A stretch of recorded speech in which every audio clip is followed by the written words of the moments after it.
Welcome to the deep dive. Ready to dive into some AI policy. It's one of those things that can seem pretty dense, I guess, but it's getting more and more important for all of us to at least get the basics, even if you're not, super techie. Yeah, for sure. And get this, California alone has introduced like over 50 AI-related bills just this year.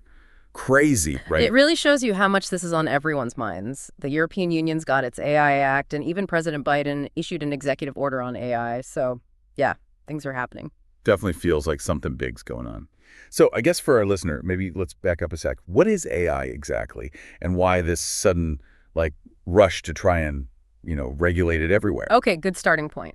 The U.S. executive order defines AI as, well, this is a mouthful, a machine-based system that can, for a given set of human-defined objectives, make predictions, recommendations, or decisions influencing real or virtual environments. Okay, so putting that into plain English, I guess. Basically, tech that can decide stuff or take actions, often based on tons of data. So not just robots then, right? It's like algorithms, software, all that. Exactly. And the reason there's so much action around AI policy is, well, this tech is changing so fast in such big ways that our laws just weren't made to handle it. Yeah, like trying to fit a square peg in a round hole. Kind of. Like, take this California bill, AB 1831. It expanded child pornography laws to include AI-generated content. Whoa. Yeah. I mean, that wasn't even a concept a few years ago, and now it's law. It's kind of mind-blowing how quickly things are changing. It's like we're constantly trying to catch up. Totally. And that's right at the heart of why AI policy is so important. It's about putting up guardrails, making sure this powerful tech is actually used for good and doesn't end up harming people. So not about stopping innovation, but steering it in the right direction? Exactly. Think about it. What if AI is making decisions about who gets a loan, who gets hired, who gets parole even? Without some oversight, some rules, there's a huge risk that these systems just bake in our existing biases, and that leads to unfair, even discriminatory outcomes. Yeah, no one wants that. So how are policymakers trying to walk this line between letting innovation happen, but also making sure things don't go off the rails? What are they hoping to achieve with these regulations? Well, one big goal is transparency and accountability. We need to be able to see how AI systems are making these big decisions, especially when they have real consequences for people, for all of us. So being able to look under the hood. Exactly. Another big one is making sure AI is used in a way that respects basic rights and freedoms, privacy, free speech, non-discrimination, all that. Okay, yeah, starting to get why AI policy is a big deal. But it's kind of overwhelming. Think about all the different areas that need to be looked at, You're right, it is complex.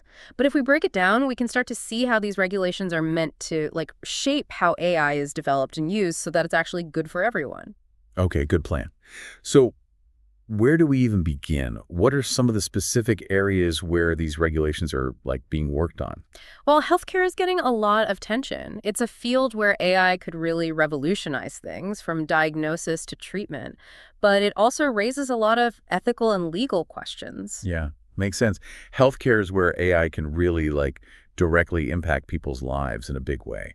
So what kind of regulations are they thinking about for healthcare? A lot of the focus is on safety. How do we make sure AI-powered medical devices are actually accurate, that they do what they're supposed to? So making sure they actually help, not, cause new problems. Exactly. And then there's the question of AI making treatment decisions. If a system recommends a certain treatment, how do we know that's unbiased, that it's truly the best thing for that patient? Whoa, that's heavy stuff. It's not just the tech, it's who's responsible when things go wrong.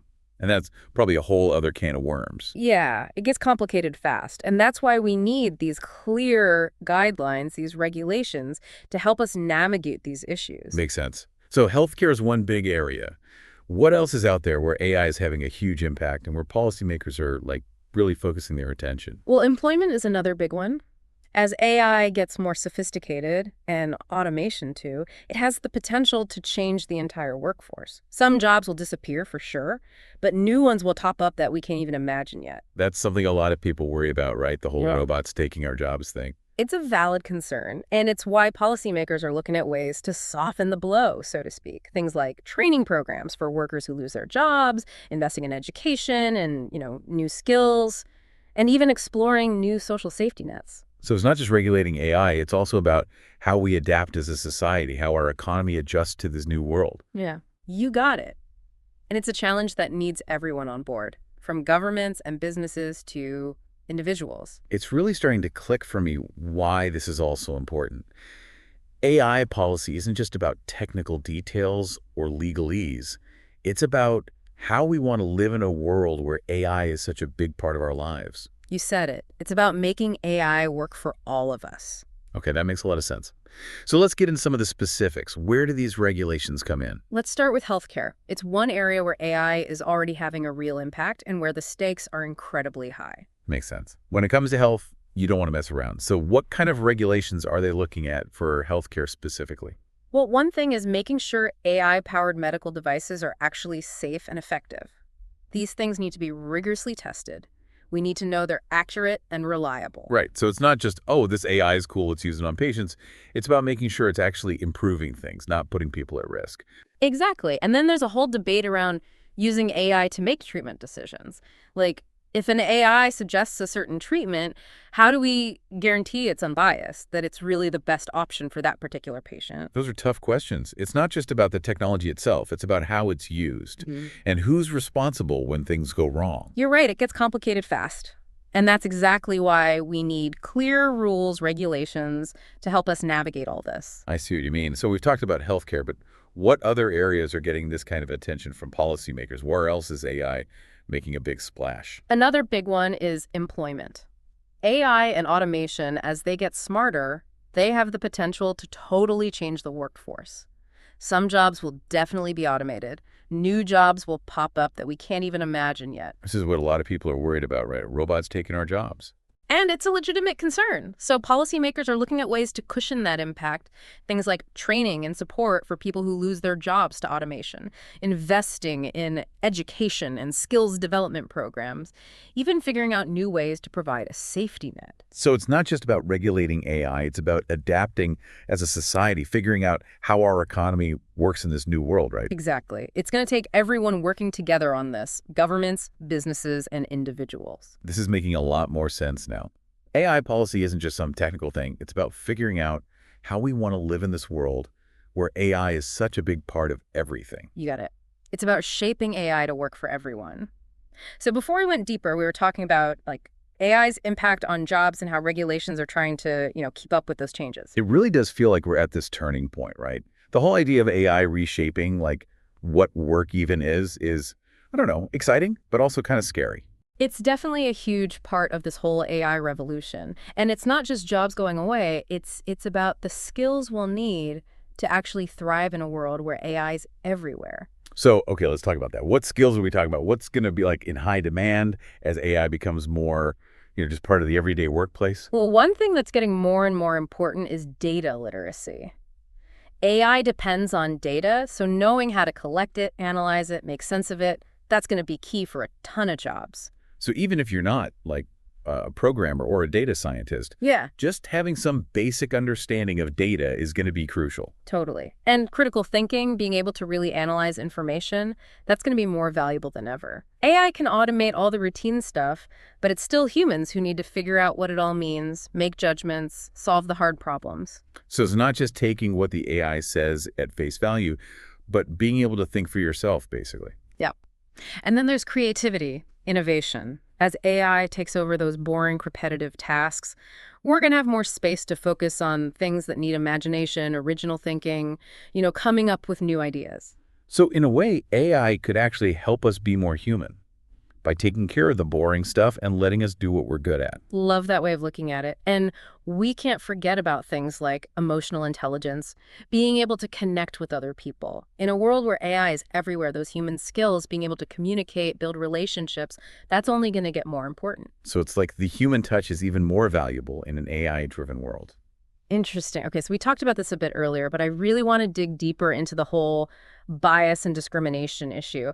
How are these regulations trying to prevent AI from making those problems worse? It's a big challenge for sure, but one that policymakers are taking very seriously. The thing is, AI systems, they learn from data. So if that data is biased, the AI is going to pick up on that. So if it's trained on data that shows a bias against women in leadership roles, then it could end up recommending men over women for those jobs. Exactly. And that's why they're making rules to ensure that AI is trained on diverse, representative data and that it's tested for bias, audited to make sure it's fair. So it's about making sure the data itself is unbiased from the start. Big part of it. There's also a lot of research going on to develop technical solutions, ways to build AI that can detect and correct for bias right there in the process. Oh, wow. So using tech to fight bias in tech, that's pretty cool. It is. And it's also about diversity within the tech industry itself. If the people building AI come from different backgrounds, different perspectives, they're more likely to spot those biases, to be aware of them. So diversity isn't just like a nice thing to have. It's actually essential for making AI that's fair for everyone. Okay, so let's shift gears a bit. Another area where AI policy is making a big impact is in regulating AI-powered products and services. Right. It's about making sure AI is being used responsibly in the stuff we use every day. And that covers a lot of ground, right? We're talking self-driving cars, facial recognition, AI doing financial stuff. The whole shebang. So self-driving cars, that feels particularly, complex. Like the stakes are really high there.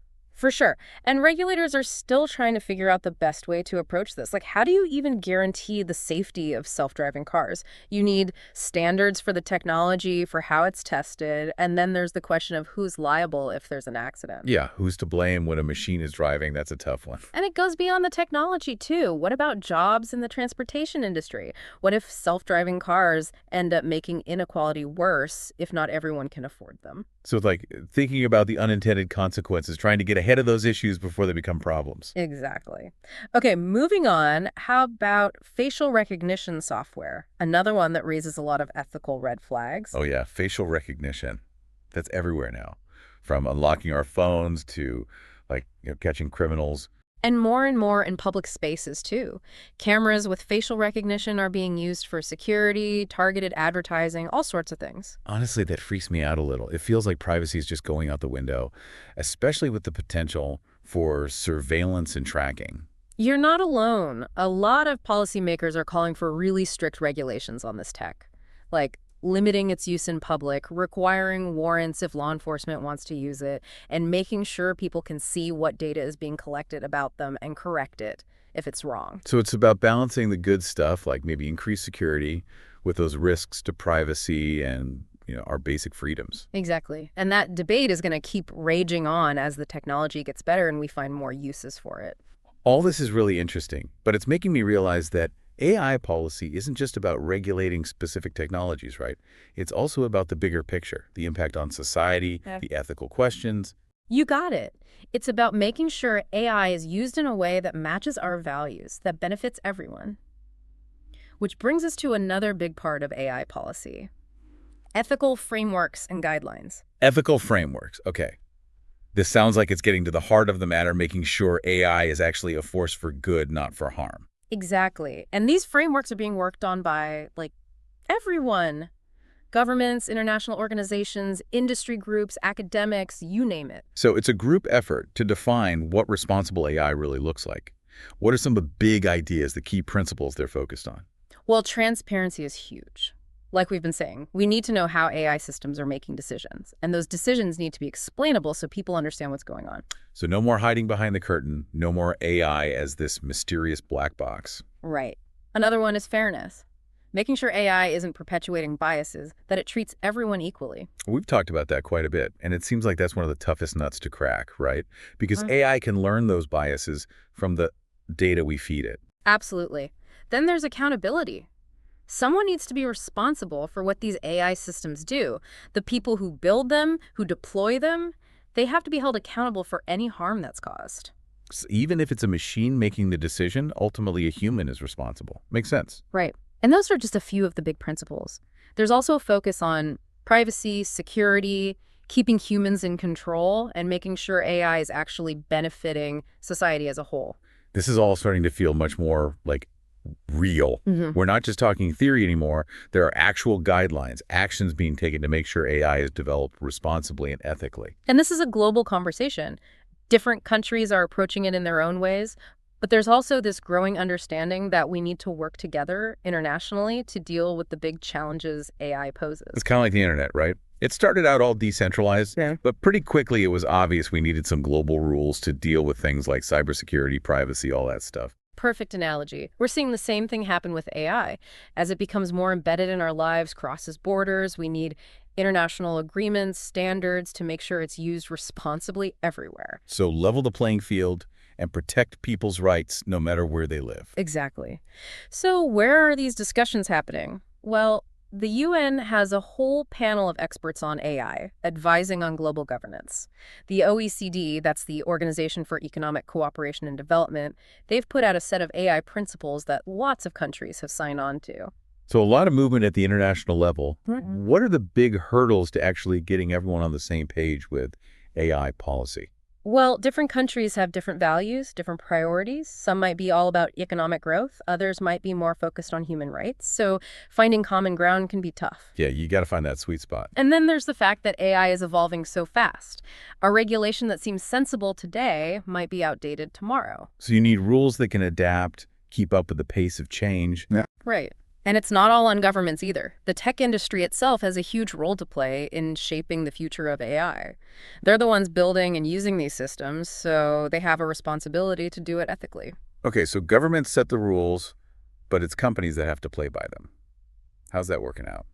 There's definitely a growing awareness in the tech world that AI needs to benefit everyone, not just, make a profit. So it's not just about the bottom line anymore, but about social impact too. Yeah, exactly. A lot of companies are starting to incorporate ethics into their AI development process. They're writing guidelines, setting up review boards, putting money into research on AI safety, fairness, all that. So they're trying to build in those ethical guardrails from the get-go. That's the idea. Some are even teaming up with outside groups like universities or nonprofits to get a fresh perspective, some feedback on what they're doing. So it's about collaboration, transparency. Right. So let's look at some real-world examples. Always good to see how this stuff plays out, right? Absolutely. Take Google. They've published a set of AI principles that guide how they develop and use AI. Big focus on avoiding bias, protecting privacy and security, being accountable for the consequences if things go wrong. So Google's trying to be upfront about what they're doing and set a good example for others to follow. They are. They even created an external advisory council on AI ethics to get some outside oversight. Good to see they're not just keeping it all in-house. What about other companies? Microsoft also has their own AI principles.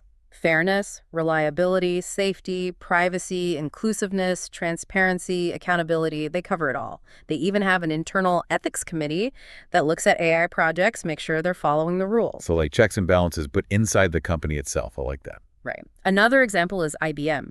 They've built a bunch of tools to help businesses build and use AI responsibly.